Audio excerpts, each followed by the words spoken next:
लग्नात लग्न, पत्रिका जुळणे, लेखन आणि अभिवाचन निलिमा क्षत्रिय।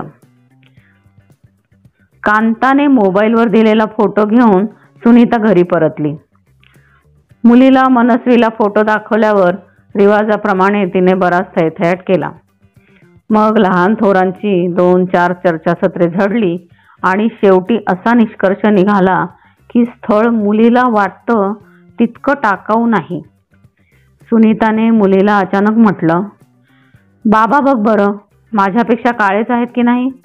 मी नाही का केलं लग्न? बाबांना अचानक आपल्यावर असा हल्ला होईल याची कल्पना नसल्याने ते बसल्या जागी दचकले आणि पाटोद्याच्या आणि तळेगावच्या 2 मुलांनी आपल्याला पण आपल्या वजनावरून नाकारलंच आहे हेही आढून आढून सुनीताने मुलीच्या निदर्शनास आणून दिलं। हो नाही करता करता कांताला फोन गेला। कांताने लगेच पुढची चाल खेळली। मुलीची पत्रिका मागवली। लग्नात मरणाच्या घाईवर आलेली कांता पत्रिका पाठवल्यावर आता कोमात गेल्यासारखी गार पडून गेली। 1-2 आठवड्यांनी तिला डिवचल्यावर कळलं की पत्रिकेत काहीतरी प्रॉब्लेम आहे। मग आणखी 1-2 आठवड्यात तिकडून ग्रीन सिग्नल आला आणि लगेचच मुलगी दाखवण्याचा कार्यक्रम ठरला। आता सुनीताच्या घराला दर्याला आयलंय उधाण अशी अवस्था प्राप्त झाली। घरात बरीच खरेदी झाली। एका दुपारी आम्ही दोघींनी मिळून हॉलच्या पडद्यांची खरेदी केली, सोफ्याचे कव्हर बदलले। मुलीला दाखवताना कोणती साडी नेसवायची यावरून बराच काथ्याकूट झाला। पण तेवढ्यात कांताने मुलाकडच्यांचा निरोप आणला। त्यांना मुलगी साडी आणि ड्रेसमध्ये, तसंच जमलंच तर जीन्समध्येही बघायची आहे। सासू फार हौशी आहे ना। मी मनात म्हटलं, चहा पोहे झाल्यावर चल जरा सोसायटीच्या स्विमिंग पूलमध्ये जरा स्विमिंग करून दाखव, असं निमित्त करून स्विमिंग कॉस्ट्यूम नाही घालायला लावू म्हणजे मिळवली। ह्या बायकांची हौस कुठल्या थराला जाईल याचा नेमच नसतो। त्यात नुकत्याच मॉड झालेल्या नवमॉडांचं तर काहीच खरं नसतं। तर एक साडी, एक टॉप आणि लेगिन, एक जीन्स आणि टॉप असं सगळं वेगळं काढून ठेवलं। त्यातही टॉप स्लीवलेस निवडले गेले। सुनीताने पण मग विहिणीला दणका म्हणून जीन्स किंवा लेगिनवरच एखादा टॉप घालायचं ठरवलं। मुलगी तर तो टॉप पण स्लीवलेसच घालावा म्हणून अडून बसली। पण मीच हस्तक्षेप करत ते सगळं हाणून पाडलं आणि सुनीताला साडीच्या वळणावर आणून सोडलं।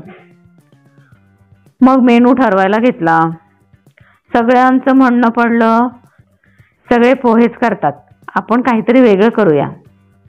आधी इडली सांबारचा विचार पुढे आला तेव्हा सुनीताच्या सासूने प्रखर विरोध दर्शवला।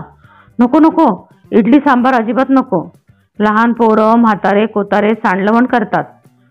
त्या सरीच्या पोराला पोरगी पाहायला गेलो होतो आम्ही, त्यांनी वडा सांबार केला होता। सरीच्या सासऱ्याने वडा तोडता तोडता वडा जे उडाला तो थेट पोरीच्या आईच्या तोंडावरच गेला। सांबार सगळं म्हाताऱ्याच्या पायजम्यावर। गरम गरम सांबार ग। म्हातारा घरी येईपर्यंत हाश हुश करत होता। आज इतकी वर्ष झाली पण म्हाताऱ्याने परत वडा सांबार म्हणून कधी खाल्ला नाही की इडली सांबारला शिवला नाही। म्हातारा आजारी आहे। सरी म्हणत होती भेटून जा भेटून जा, पण आपलं जीणं आता हे असं परस्वाधीन। मस्त गाड्या घोड्या आहेत घरात, पण मला मेलीला कोण नेतंय कोल्हापूरला? आपण असंच वाट पाहत राहायचं, आज नेईल कोणी, उद्या नेईल कोणी। सुनीताच्या सासूने इडली सांबार पार कोल्हापूरच्या सरीच्या सासऱ्याच्या पायजम्यावर नेऊन ओतला। त्या बोलण्यातले चिमटे ज्याचे त्याला व्यवस्थित पोचल्याचं मंडळींच्या चेहऱ्यावरून ताबडतोब लक्षात येत होतं। त्याला प्रतिक्षिप्त प्रतिक्रिया म्हणून सुनीताच्या नवऱ्याने ताबडतोब पेपरमध्ये तोंड खुपसलं। मुलाने, राहुलने लॅपटॉपमध्ये खुपसलेलं डोकं वर उपसलं। सुनीताकडे त्याने वाक्शस्त्र चालवण्याची परवानगी घेण्याच्या दृष्टीने नजर टाकली। तिने माफक परवानगी दिलेली त्याच्या लक्षात आली। मग त्याने आजीकडे मोर्चा वळवला। कारण म्हातारीने त्यांची कागाळी माझ्यापुढे केली होती.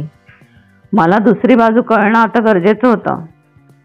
तो म्हणाला, आजीबाई, कोल्हापूरला जायला किती तासांचा रस्ता आहे? 8 तासांचा.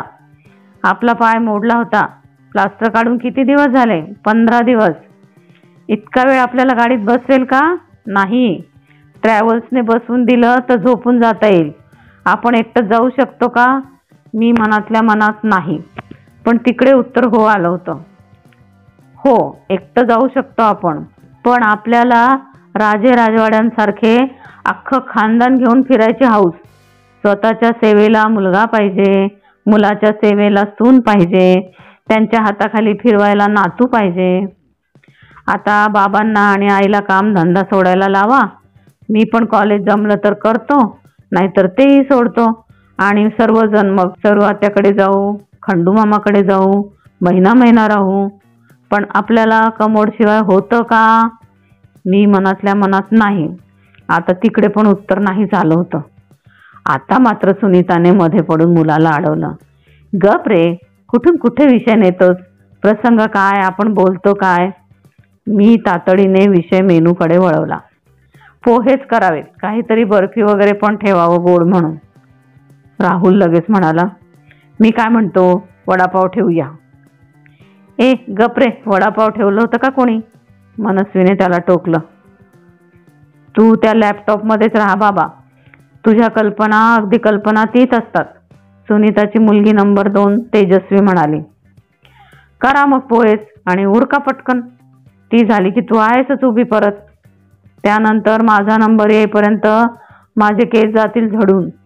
माझं काय होतं काय माहीत, राहुल म्हणाला. मग नेहमीप्रमाणे दोघी बहिणींची आणि त्याची जुंपली. आजीबाई वय विसरून नातवंडांमध्ये रमून गेल्या.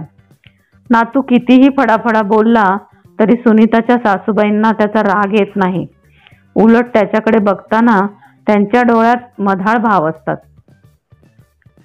पुढे मुलगी दाखवण्याचा कार्यक्रम कसा झाला, कांता आणि आप्पा यांनी या कार्यक्रमात काय काय करामती केल्या ते पुढच्या भागात.